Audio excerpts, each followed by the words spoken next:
Salve, muito boa noite. Pois é, eu agradecendo aí a participação de todos e a presença de vocês aqui no Frente a Frente, diretamente dos estúdios da Rede Vida aqui em Brasília.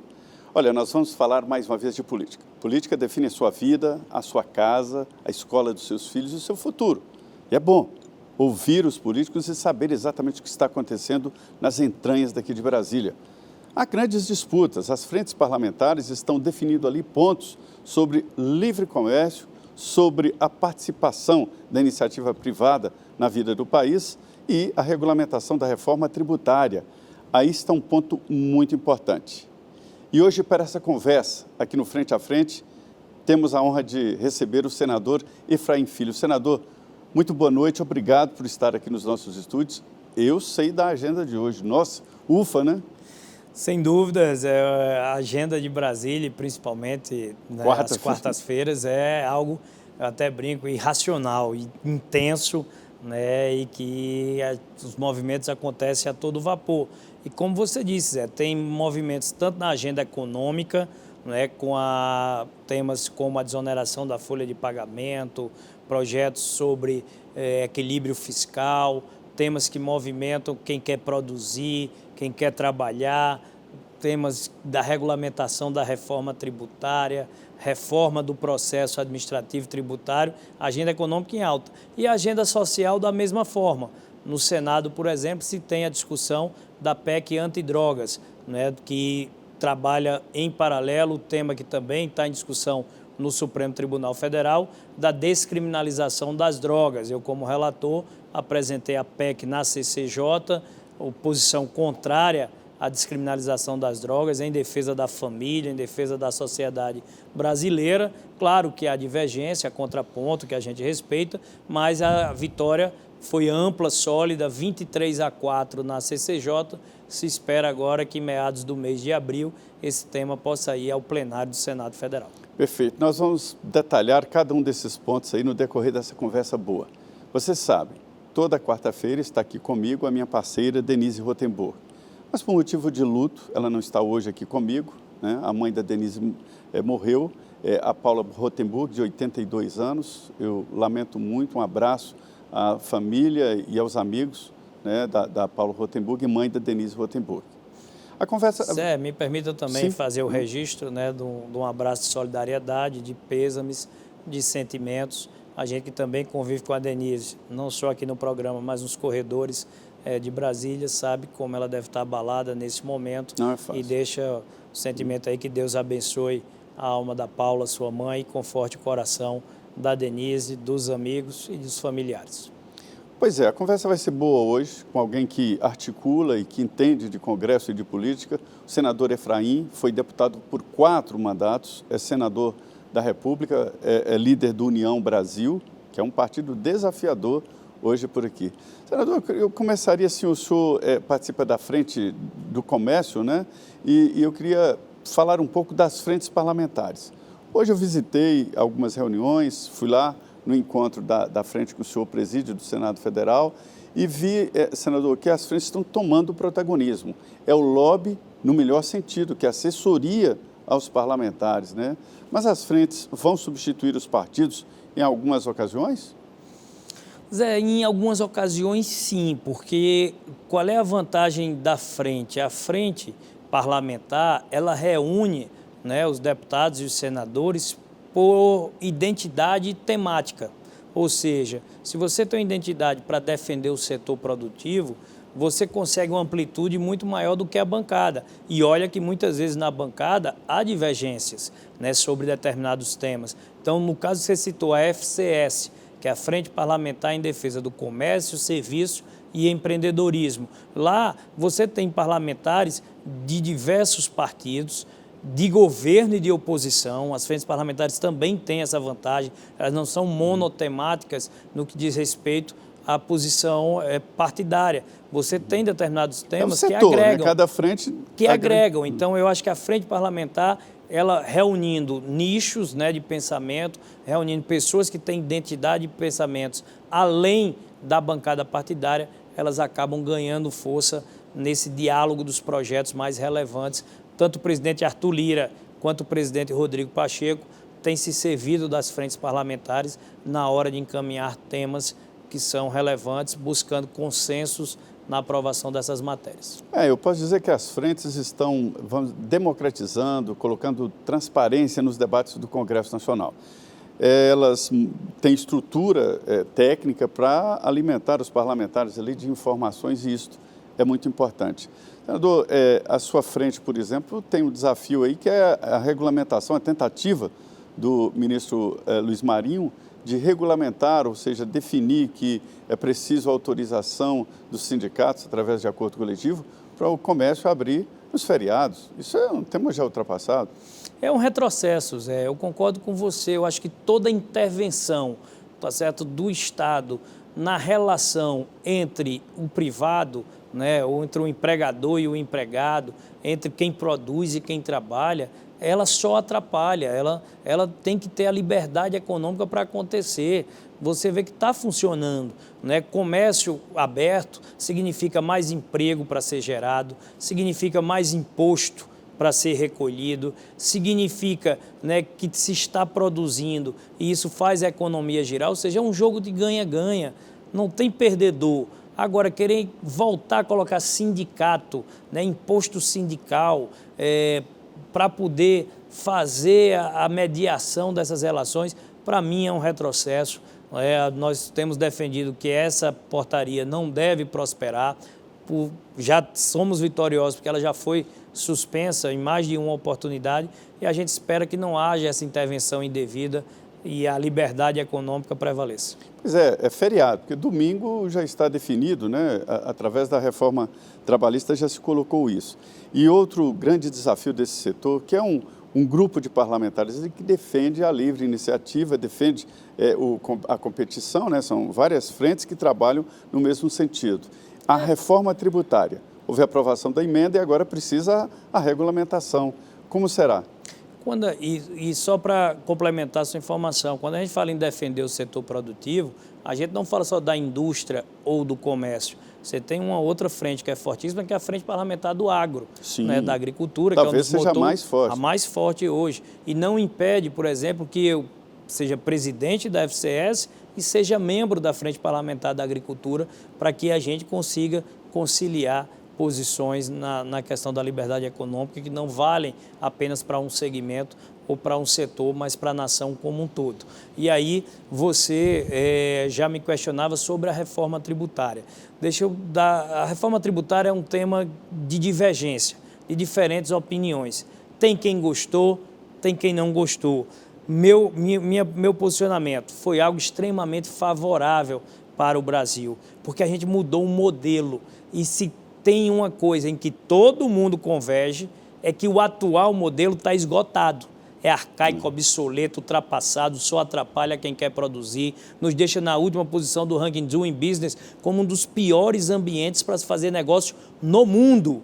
Então está errado e não adianta fazer remendo em tecido podre, vai rasgar de novo. Não é o momento de mudar uma regrinha aqui, outra regrinha colar. Você tinha de fazer uma mudança de modelo, foi isso que foi feito. E nós não fomos inventar nada, nenhuma jabuticaba tupiniquim, nós fomos buscar nas melhores práticas da OCDE, das economias desenvolvidas do mundo, Europa, Estados Unidos, na Ásia, qual era o modelo que funcionava. Esse modelo é o IVA.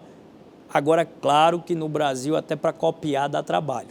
O IVA que o Brasil fez é um IVA único no mundo, é um IVA dual para atender a 3 níveis de federação, municípios, estados e a União Federal. Mas o princípio é o mesmo e isso faz com que você tenha, por exemplo, mais simplicidade, menor burocracia, facilita a vida de quem produz, traz transparência na hora de pagar o imposto. Isso significa cidadania fiscal, porque muita gente diz, o Brasil vai pagar o maior IVA do mundo. Não vai. E se viesse a pagar é porque a gente já paga hoje, mas o nosso modelo é tão confuso, tão complexo, que a gente não sabe nem expressar, nem colocar numa nota fiscal quanto está ali se pagando imposto, porque é uma cumulatividade, é imposto sobre imposto e é um manicômio tributário que a gente vive. O nosso sistema é tão confuso que até o simples é complexo. Sim. Então, eu acho que essa mudança é bem-vinda para o Brasil. Muita gente quer ir para o Simples, até pagando mais impostos, mas exatamente para se beneficiar da simplicidade. Você emitiu a nota, pagou o imposto e pronto. Então, o Simples é uma grande invenção. O Simples ajudou a reduzir a carga tributária, mas ele ainda tem problemas. Vou lhe dizer ele não permite que você faça uma transição suave. Então, o que é que acontece muito? A gente vê na vida real, o caso das que chamam gambiarras, jiriquitas, né? Cada lugar do Brasil tem um nome, que é o cara não conseguir sair do Simples, que paga menos imposto, para as médias e grandes empresas. Então, ele vai abrindo um CNPJ no nome da tia, do primo, do sobrinho, do irmão, do filho, e aí o contador tem de administrar vários CNPJs no Simples para não pagar um imposto maior. E eu sempre defendi que tivesse uma rampa, né? Ou seja, daqui um exemplo bem claro, se R$1 milhão fosse o teto, se eu passo a faturar 900 mil, eu estou no Simples. Se eu faturo 1.100.000, eu já vou pagar 17%. 1 milhão e um. 1 milhão e um. 1 milhão e um eu já pago 17% e não 3% na média do Simples. Qual é a regra que eu defendo? Se eu passo a faturar 1.100.000, 1 milhão eu pagava 3%. Os 100 mil que eu passei, aí sim ia 17%. E aí o empreendedor teria condição de ir se preparando para uma carga tributária maior. Mas, em vez de um modelo de rampa, é hoje um modelo de degrau. Você passa de um para o outro e aí dificulta a vida de quem produz. E já tem muita gente reivindicando no Congresso a atualização do teto, né? Pelo menos pela inflação. Já está ultrapassado, já está arcaico. É isso que eu estou dizendo. Aí o cidadão finge que paga, o governo finge que arrecada e torna a vida de quem empreende mais confusa. Deputado, são vários pontos ali no Congresso Nacional que estão aparecendo. É muita pauta para um ano eleitoral, né? A vida no Congresso esse ano é até junho.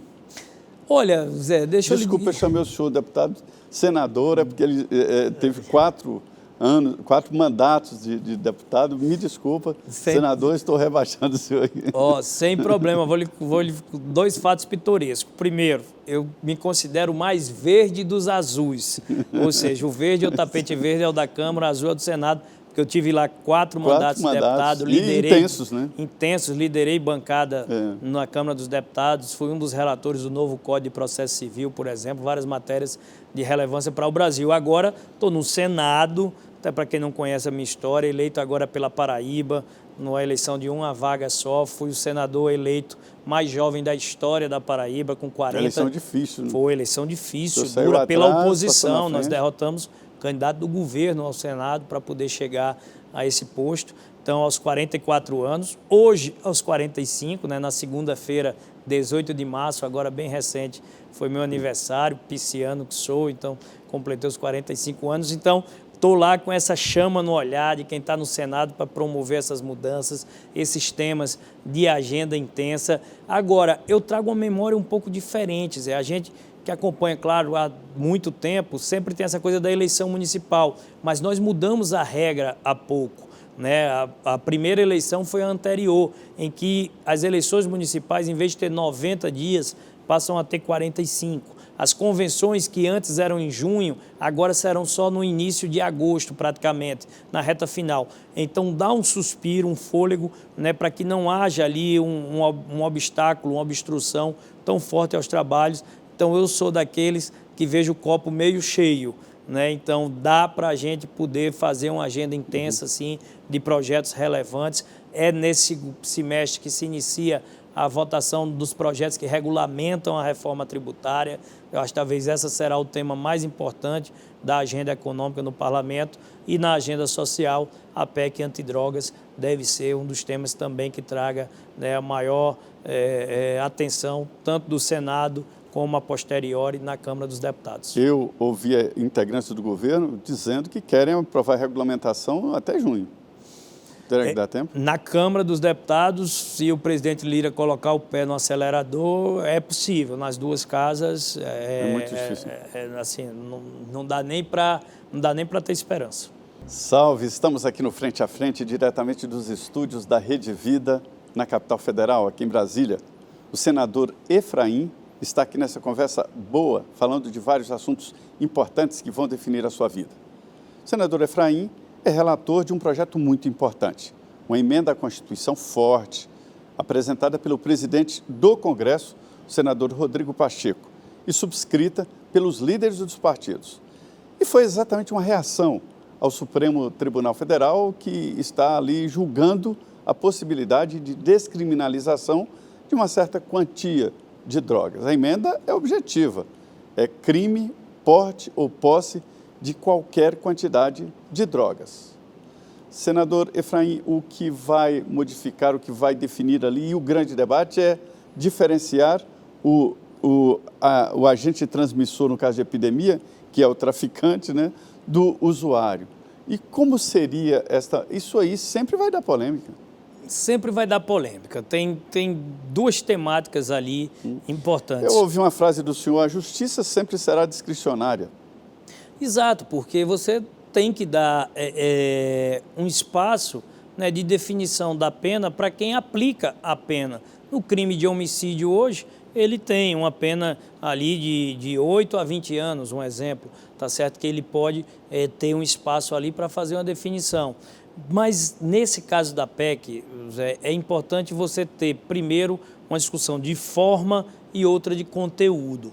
Na forma, a PEC ela ganhou espaço quando uma discussão paralela surgiu no Supremo Tribunal Federal, que era a discussão de descriminalização das drogas. Ou seja, a PEC, o eixo dela não é criminalizar simplesmente a posse e o uso de drogas, mas até porque isso já existe hoje no nosso ordenamento jurídico. O grande problema é que a discussão no Supremo Tribunal Federal pode levar à descriminalização, e é algo que a sociedade brasileira não quer e o país não está preparado. Você diz do Supremo, né, que poderia... A discussão no Supremo. Eu até digo, o tema da descriminalização das drogas não é um tema para tribunais, ela é um tema para o parlamento. Sim. É aqui onde judiciário é sim ou não, né? É aqui onde estão, Zé, as pessoas eleitas, escolhidas pela população para representá-las em decisões dessa magnitude que impactam a vida das famílias, que impactam a vida da sociedade, que impactam a vida de quem está nos assistindo, porque o dependente químico, né, só uma família que tem um dependente no seu seio sabe quão nocivo, desagregador e desestruturante para uma família é ter a dependência no seu entorno, né? São inúmeros os testemunhos, todos nós conhecemos, de casos de aumento da violência doméstica, furto e roubo dentro de casa para poder financiar a compra da droga. Então, não é que seja um direito individual fumar ou não fumar, até porque não é só o indivíduo que é afetado, a família e a sociedade, num cenário mais amplo, são também afetados. Então, o Senado, entendendo essa percepção, não entende que é o Supremo, que são os tribunais, onde, com todo respeito ao saber jurídico de quem está lá sentado, mas ali foram nomeados, né, nominados por um presidente da República, cada um a seu tempo. Quem foi escolhido pelo povo para poder representá-lo está no Congresso Nacional. Então, essa decisão pertence ao Congresso, é de competência do Congresso, e lá a percepção que nós temos é em sintonia com o que pensa a sociedade. Mais de 70% dos brasileiros são contrários à descriminalização das drogas, é o que apontam as pesquisas de opinião pública. O Estado brasileiro, seus equipamentos de saúde mental, casas de terapêuticas, centros de reabilitação não estão preparados, porque eu acho que é inegável, porque é bom senso, razoabilidade. Nem quem defende nega que se você descriminalizar a droga, liberando o consumo, aumenta e explode os casos de dependência. Isso é consequência natural. Isso aconteceu em Portugal, aconteceu na Holanda, em outros países que descriminalizaram. E para descriminalizar lá, teve de ter investimento, recurso financeiro, do qual o Brasil não acompanhou essa mesma lógica nos equipamentos daqui. E para concluir, esse é o problema no pilar da saúde pública. Você tem o problema da segurança pública. É inegável também que descriminalizar a droga aumenta o consumo, mas a droga continua ilícita. Não vende em farmácia, não vende em mercado. Quem quer consumir a droga tem que comprar ao tráfico. E fortalecer o tráfico é financiar o crime organizado, que é o maior responsável pelas barbáries da sociedade moderna hoje, tá certo? Que leva à escalada da violência nas ruas. Olha, a relatoria é uma atividade, né, que o parlamentar pega um projeto para refazer o texto, analisar emendas e debater. O relator, ele faz um mergulho no tema, né? Qualquer relator, ele faz um mergulho, ouve vários setores. Senador, o que o senhor ouviu durante esse processo? Eu tenho insistido que há uma epidemia no Brasil. Olha, há um sentimento de que a droga está cada dia mais presente na vida das pessoas, nas ruas, interiorizou, né? Nas ruas, nas escolas.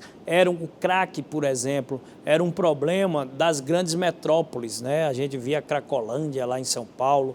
Hoje não, hoje está lá no interior, nas pequenas cidades, na zona rural. Tem cidade do interior do Nordeste que chegar à água é difícil, mas o crack chega lá e está presente. Então, para você ver como isso está nas entranhas da nossa sociedade. E o governo falha em combater? Falha em combater. Às vezes a autoridade policial falha em combater? Sim, mas não é por esse motivo que o Estado vai decretar sua falência e dizer, já que eu sou incapaz de fiscalizar como deveria, vamos liberar? Não, liberar não é a solução, ela só vai piorar esse cenário. Um outro argumento como relator que a gente teve que lidar, e eu enfrento isso com muita serenidade, diz, não, mas há uma discriminação na hora de se prender as pessoas, né? Se prende as pessoas da periferia, mas não se prende as pessoas do bairro nobre. Se essa realidade acontece, ela nos incomoda também, tá certo? O problema não está na lei, está em quem aplica a lei. A lei não discrimina, a lei não diz que tem que ser preso pela cor da pele, pela raça ou pela condição social. Muito pelo contrário, a lei é para valer para todas. E hoje, é importante dizer, o usuário não é punido com encarceramento. O usuário, ele é punido com penas alternativas à prisão, prestação de serviço à comunidade, com penas alternativas. Quem é punido com prisão é o traficante. A esse sim o rigor da lei, as penas mais duras, o crime equiparado ao hediondo, para que possa ser punido como deve, porque, como eu disse, ele afeta o indivíduo, a família e a sociedade brasileira. Agora, se tem uma aplicação equivocada, veja só, uma pessoa para estar presa por tráfico de drogas, tendo sido usuário e ela dizer que está presa injustamente como traficante, isso tem que passar pela mão da autoridade policial, pelo parecer do Ministério Público e pela decisão do juiz. Então, o erro não está na lei, a lei não discrimina. Se há qualquer tipo de discriminação, está em quem aplica a lei, e aí tem que a própria justiça. Eu nunca vi uma justiça abrir um processo porque um juiz aplicou a lei de forma errada. Aí agora a justiça, para dizer que está errado, vai querer mudar a lei? Não, ela atua dentro da própria instituição para chamar a atenção e fazer com que o juiz aplique a lei sem nenhum tipo de discriminação. O projeto que o senhor relata é muito interessante, que leva para a Constituição alguns dados que já estão na lei. E lá o policial é o primeiro a entender quem é traficante e quem é usuário, né? A ideia é detalhar mais. Eu sei que o senhor recebeu representantes das comunidades terapêuticas, né? Como é que o senhor viu esse processo e a participação dessas comunidades? Olha, a participação da sociedade civil foi importantíssima nesse debate. Nós fizemos 2 grandes audiências públicas, uma na CCJ, Comissão de Constituição e Justiça, a outra no plenário do Senado Federal, onde foi dado espaço para ouvir quem era a favor e quem era contra, né, esse entendimento. E as casas terapêuticas deixaram muito claro, porque muita gente diz, mas o caso da maconha não é uma droga pesada, maconha é uma droga leve. Tem muita gente que defende a tese da descriminalização e diz, você raramente encontra uma pessoa numa casa terapêutica, num centro de reabilitação, viciada em maconha. É verdade, mas quando você vai ver quem está lá, que é viciado em heroína, em crack ou em cocaína, começou pela maconha. A maconha foi a porta de entrada. Raramente a pessoa foi direto a essa droga mais pesada. Então, por isso que tem que haver essa preocupação baseado na vida real. Aí o Supremo Tribunal Federal defende a tese de colocar um critério quantitativo, né, para evitar essa subjetividade, essa questão circunstancial. Só que o Supremo, por exemplo, coloca 60 gramas em média. Sabe quanto 60 gramas de maconha produz de cigarros? 206 cigarros de maconha. é o que dizem os especialistas. Então, não é para consumo pessoal, né? O cara poder andar com 200 cigarros dentro da mochila, pelas ruas, pelas praças, pelas praias, pelos shoppings, tá certo? E quando for abordado, dizer que não, aquilo ali é para consumo pessoal. Então, eu sei que é um diálogo duro, mas o nosso entendimento no Senado Federal, numa maioria de 23-4, é que para proteger a família, né, para proteger a sociedade, foi contrário à tese da descriminalização das drogas. Pois é, perigosamente houve um debate, até discursos e votos do Supremo dizendo que esse é um direito individual, de usar drogas, se drogar, né? Há essa defesa. Mas, na verdade, o senador tocou num ponto importante, isso é uma doença social, não é individual.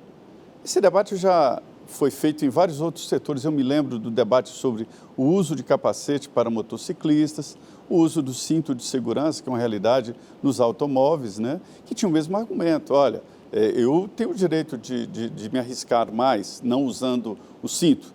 E o entendimento é de que isso sobrecarrega o SUS, que é público, né? Provoca dificuldades para a família, ou seja, é um problema social e não individual. E agora, de novo, esse debate e o argumento é o mesmo. Trata-se, senador, de uma doença social, né? Perfeita a sua percepção, Zé, perfeita mesmo, porque não é a questão do direito de poder fumar, de usar, de portar droga, porque as consequências dela vão muito mais além do que o seu eu individual. Elas alcançam a família, elas alcançam o seu trabalho, elas alcançam o seu entorno na sociedade. A gente sabe dos casos de aumento de violência doméstica, furtos, roubos, criminalidade, casos de suicídio que estão vinculados à descriminalização das drogas nos países que fizeram essa descriminalização. Né? Você tem estudos que apontam para o aumento dos casos de overdose, dos casos de suicídio. Agora, no Oregon, nos Estados Unidos, que foi um dos estados que fizeram essa discriminação, esses dados deram saltos escalonados disso. Então, é muito complicado. É um argumento que, num primeiro olhar, diz, quem quiser fumar, que sofra sozinho. Mas nunca é assim. É social, né? E a comparação, o senhor falou de outros países aí, como é que o senhor viu a comparação com outros países, com as legislações? Olha, primeiro, em todos, sem nenhum juízo de valor aqui, se é certo ou se é errado, em todos os países onde foi feita a abertura, a legalização, a descriminalização das drogas, não foi feito por decisão judicial. Todos foram feitos por políticas públicas que se colocaram. Primeiro ponto, tá certo? Por que por política pública? Porque todos os países que fizeram essa abertura tiveram de ter um investimento massivo em equipamentos de saúde pública, né, dos equipamentos do Estado, para poder receber algo que era inegável, a explosão da dependência química. Mas isso, com o tempo, vai passando. Você não é sustentável essa escalada, até em termos de orçamento, de financiamento, não se consegue manter. Agora, o que a gente percebe dos estudos, que mesmo nos casos onde há um certo arrependimento dessas autoridades, é irreversível, né? Assim, você não consegue dar o passo atrás, você não consegue voltar a criminalizar, porque aí também é uma mudança de cultura, e mudar a cultura é sempre um grande desafio. Então, eu acho que para o Brasil, pelo menos para o momento atual, o melhor é evitar dar esse passo adiante, por entender que a sociedade não quer e que o Brasil não está preparado para descriminalizar as drogas. Senador, nessa sua análise, o senhor viu esse balanço, assim, um país que recrudesce muito na repressão e que diminui o consumo, outro mais liberal? Existe essa relação? O que eu já ouvi por alto é que não existe até hoje nenhum modelo 100% acertado, né, que tem resultados 100%. Olha, o combate à droga, ele é um combate multidisciplinar, vamos dizer assim. Ele tem a questão da opressão, né, de dizer que é proibido. É importante para o pátrio poder, por exemplo, um pai e uma mãe, poder coibir o seu filho de usar droga, que seja proibida ela, porque se for permitida, um pai e uma mãe disser que ele não pode fumar, que não pode usar droga, o filho vai dizer, mas o Estado permite, está liberado. Então, eu acho que isso interfere muito nesse controle social por parte dos pais. Então, é importante ter essa figura do controle social, da droga proibida, né, da opressão, mas ela também precisa de outras ações, de inteligência para combater o crime organizado, né, quem distribui. Por isso que no Brasil caminha no lugar certo ao dar uma pena muito mais rígida ao traficante, né, e punir o usuário com crimes sem encarceramento, né, com penas sem encarceramento. Então, o Brasil faz essa distinção, está no caminho certo. Agora, descriminalizar, tornar a droga liberada, lícita, não é o caminho. Então, por isso que eu acho que o Senado dá certo. Mas, além desses casos de inteligência policial,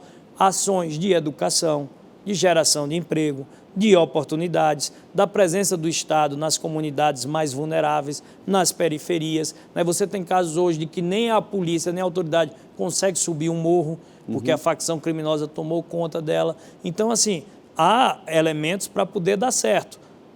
A única conclusão também que a gente chega é que descriminalizar nunca diminuiu a violência, nunca diminuiu o consumo, né? E é sempre um problema a mais para o Estado ter que lidar com ela. Se está ruim hoje, pior será liberando.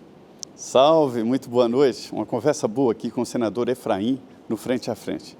Você sabe que nós falamos de tudo aqui na política e o senador Efraim tem uma experiência muito boa de Congresso Nacional. Foi 4 anos, aliás, 4 mandatos como deputado federal, foi líder, articulou a formação de partido, quer dizer, uma experiência muito boa. E agora, no Senado Federal, como senador, relator do projeto aí, que coloca na Constituição crime, porte ou posse de drogas e, portanto, uma grande articulação. Senador, nós estamos vivendo hoje um momento muito tenso ali no Congresso Nacional de relação com o Supremo, né? Existem pelo menos 5 pontos ali de atrito: drogas, aborto, marco temporal, imposto sindical, desapropriação de terras produtivas, isso, entre outros. Entre outros, marco temporal. Como é que o senhor está vendo essa relação, senador? Eu não me lembro de o Congresso enfrentar o Supremo assim. Eu acredito que a nossa Constituição ela é muito sábia, ela é muito bem feita. E está esculpido lá como um dos princípios da Constituição que os poderes devem ser harmônicos, porém independentes. E essa independência, ela gera um sistema de freios e contrapesos, aquilo que internacionalmente se chama de check and balance. Sim. Porque nenhum poder pode ser forte demais sob pena de subjugar os outros. Então, você teve um tempo no Brasil que talvez tivesse o hiperpresidencialismo, né? O presidente ali era muito forte, aquele poder central, né? A agenda do país era a agenda do presidente. O Congresso ganhou força, cresceu. Você vê que hoje a agenda do Congresso, pela cobertura da mídia, ela no mínimo divide espaço ali 50% a 50% com a agenda do governo. A mídia hoje, a opinião pública, está interessada em saber qual é o tema que está na pauta do Congresso, qual é o tema que vai ser votado, o que é que está sendo discutido. O mercado se preocupa com as decisões do Congresso e não mais apenas com as decisões do governo, porque você deve ter em sua memória recente o tempo em que a pauta do Congresso era só medida provisória, ou seja, era o que vinha do governo federal e o Congresso era mero chancelador, né, de medidas provisórias daquilo que era a vontade do governo. Essa realidade mudou. Nesse meio, cresceu também, principalmente com o advento das grandes ações de combate à corrupção, Petrolão, Mensalão, Lava Jato, né, o papel do Judiciário, do Supremo Tribunal Federal, interferindo na atividade política, né, através de uma ação de repressão e de combate à corrupção. Mas não ficou por aí. Aí acabou adentrando, né, em temas de natureza legislativa. Nós citamos 5 aqui, temas como descriminalização das drogas, legalização do aborto, marco temporal, ou seja, temas que afetam a vida da sociedade, que são do Congresso Nacional, porque aí lá estão representando o povo, e aí gerou esse atrito. Então, o equilíbrio entre os poderes é bem-vindo, né? E esses momentos de uma certa atrito ali, são momentos de acomodação das forças. Eu acho isso positivo. E é positivo. Você vê que até nesse tema das drogas mesmo, quando o Congresso reagiu, o Supremo deu ali botou um pé no freio para dizer, peraí, vamos avaliar, pode fazer sentido, de que não é um tema para o Supremo estar definindo descriminalização das drogas. Se você vê que, do ponto de vista do Executivo, né, a relação com o Congresso hoje, é uma relação de respeito, né? Você não tem uma imposição de uma agenda, mas tem uma agenda que é negociada, que vai no voto. Então, acho que faz bem para o Brasil. Tem atrito, não, é por isso que eu estou dizendo, e me permita concluir com a frase. A Constituição brasileira não foi pensada para que tudo fosse às mil maravilhas, né? Para que todos os poderes fossem em total harmonia. Não. Até porque, veja uma coisa que é interessante, me permita 30 segundos. O Poder Executivo, ele representa quem ganhou as eleições. Né? Tem lá mais de 50% dos votos, tem o Poder Executivo. Qual é a beleza do Congresso Nacional? É que lá está 100% da sociedade. Está quem ganhou, mas está quem perdeu as eleições, mas está nos seus representantes. Então, o governo, para aprovar uma matéria, ele tem que dialogar com quem apoiou ele, mas também com quem foi contrário. E nós estamos vindo da eleição mais polarizada do Brasil, com 51 a 49. Então, realmente, é um cenário do Congresso mais dividido de todos os tempos, e quem escolheu assim foi a população, foi a democracia. Por isso, muitas vezes, esse cenário, né, de divisão e de atrito que a gente vive. E ainda nesse tema, as conversas lá de bastidores e as conversas do cafezinho da Câmara e do Senado são de que haverá uma mudança de postura depois da troca ali no Senado Federal, que o senador Davi Alcolumbre, que é um candidato forte, né, à presidência do Senado, ele pode ter uma postura diferente do atual presidente Rodrigo Pacheco. Olha, o Davi tem uma personalidade muito forte, é muito habilidoso. Para mim, hoje, é o grande favorito, né, para realmente vencer as eleições para o Senado. Só um desastre tira a eleição do Davi ali. Eu lidero, né, o partido que o Davi faz parte, é da nossa bancada do União Brasil. Então, como líder do União Brasil, eu tenho plena confiança, crença, né, na vitória do Davi Alcolumbre com a independência que ele traz. Agora, a presença do Rodrigo Pacheco traz a cabeça de um estadista. O Rodrigo é um cara muito sereno, muito equilibrado, né? O Brasil passou por momentos muito desafiadores nesses períodos. E apesar de algumas críticas, divergências, né, que houveram à postura, eu acho que o Rodrigo, com serenidade, equilibrado, ele conseguiu fazer essa travessia, com alguns concordando, outros discordando, né? Eu mesmo concordei com o Rodrigo em alguns pontos, em outros discordei, mas eu acho que ele conseguiu fazer essa travessia. Eu até brinco muito quando também me perguntam até sobre a minha atuação. Nem com quem a gente casa a gente concorda 100%. Imagine quem a gente vota, né? Então, essas divergências existem, mas eu acho que o Brasil conseguiu fazer a travessia, né, desses momentos mais desafiadores, e acho que o Congresso, apesar de todas as críticas, tem feito a sua parte. Aprovamos recentemente reformas estruturantes, como reforma trabalhista, reforma previdenciária, reforma tributária, autonomia do Banco Central, marco do saneamento, marco do óleo e gás, arcabouço fiscal, né, temas de uma agenda que dialoga com a vida real. Então, apesar das críticas que o Congresso sofre, você mesmo citou, eu sou um dos representantes dessa nova geração do Congresso. Às vezes até me chamam de Uber, né? A cara é de novo, mas a quilometragem é rodada, né? Ou seja, a gente já viveu muito ali dentro, me considero parte dessa nova geração que tem, aos poucos, conseguido mudar conceitos, práticas, né, que aproximam o Congresso da sociedade. Senador, falar em mudanças e de geração, o senhor participou ali da formação do DEM, né? Era o PFL, e depois os senhores, a juventude do PFL formou o DEM, tirando os cabeças brancas, né, da frente do partido. E depois, na minha avaliação, o DEM caiu numa armadilha ao ir para a União, né, porque se perdeu no comando do PSL e não foi bem. E agora o União Brasil, que está com a fama de desunião Brasil, está diante de uma dificuldade tremenda de substituir o presidente na marra, na força, né? Olha, Zé, vamos lá. Eu acho que é importante essa sua avaliação. Acredito que o DEM, quando faz a opção de fusão com a União Brasil, ele arriscou numa estratégia, e eu acredito que foi a estratégia certa. Porque se você pegar um partido que era muito próximo do DEM, que era o PSDB, você vê o PSDB hoje com cerca de 14 deputados, a União Brasil fez 59.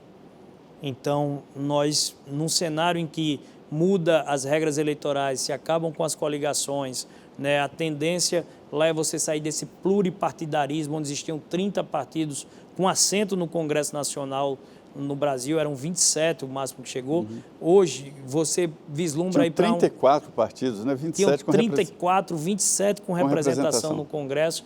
Hoje você já alterou essa correlação de forças, está tendo uma concentração que é boa para dar identidade para o cidadão. Então, e daqui para 1, 2 eleições no máximo, eu antevejo aí de 6 a 8 partidos no Brasil. 2 num perfil mais à direita, 2 num perfil mais à esquerda, 2 de centro, tá certo? E algum complementando ali. Então, eu acho que caminha para esse lado e a União Brasil tomou a estratégia para se fortalecer. Agora, tem desafios internos, tem uma travessia para ser feita. A disputa que existe hoje no comando se dá porque o presidente Bivar, né, que fez a fusão, comandou a fusão, comandou as eleições de 2022, mas não percebeu que era hora de fazer a passagem do bastão, né, de fazer essa travessia para uma nova geração. E acabou ficando isolado. Né? A chapa, o Antônio Rueda, da ACM Neto, teve o apoio de 4 governadores, de 7 dos 7 senadores, dos 59 deputados federais, mais de 50 com essa chapa. Então, o presidente Bivar chega isolado, né? E apesar de saber que tem 2 narrativas, uma de cada lado, os fatos falam por si e acho que está com a razão, né? A chapa Rueda da ACM Neto.